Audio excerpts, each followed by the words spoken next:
jeunesse qui veut se faire de l'argent facile. On a de plus en plus, on le voit notamment à la lumière des réseaux sociaux de ce qui se passe sur la question des paris sportifs, sur la question de l'achat-revente de biens de contrefaçon ou pas de contrefaçon. Vous avez une partie de la jeunesse qui veut se faire de l'argent facile et ça alimente aussi, ça contribue à cette aussi un peu narcoculture, c'est-à-dire en fait des jeunes qui se disent le système conventionnel ne me permet pas de réussir ma vie ou je ne veux pas y participer parce que je me sens en séparation du processus de vie classique, traditionnel. Je fais mon propre choix alternatif et je veux me faire de l'argent facilement et ça pourra être demain n'importe quelle autre campagne marketing et c'est cela un petit peu le phénomène de société qu'il y a. Vous avez vu la carte, c'est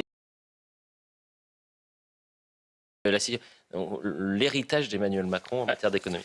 Pour répondre à votre question, il est vrai de dire que l'héritage du président de la République, c'est qu'il laissera un pays qui n'est pas plus prospère, voire qui est moins prospère que les pays qu'il a retrouvés en 2017, où, souvenez-vous, même si on sortait de 5 années de François Hollande, la croissance commençait à repartir, il y avait une forme de reprise un petit peu économique. Et aujourd'hui, avec un indicateur qui est clé, et Pierre Louche en a parlé, c'est le PIB par habitant, la capacité de produire de la richesse répartie par rapport au nombre d'habitants. En France, quand Emmanuel Macron arrive au pouvoir, ce PIB par habitant était autour de 46 000 dollars par tête. À titre de comparaison, effectivement, il était à 12 000 en 1980, au même niveau que les États-Unis. Et les États-Unis ont 2 fois plus aujourd'hui en termes de PIB par habitant. Mais sous Emmanuel Macron, on est passé de 46 000 à 48 000. C'est-à-dire que les Français ne se sont pas enrichis puisqu'en fait, on n'a pas produit beaucoup plus de richesses que l'inflation. Et donc aujourd'hui, vous avez une situation où de plus en plus de Français s'appauvrissent année après année par le fait qu'aujourd'hui, on a un État obèse qui prend beaucoup sur le travail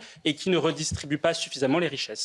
Voilà ce qu'on pouvait dire donc à découvrir demain dans les colonnes du JDD et cet article passionnant, entre autres, de Marc Toiti.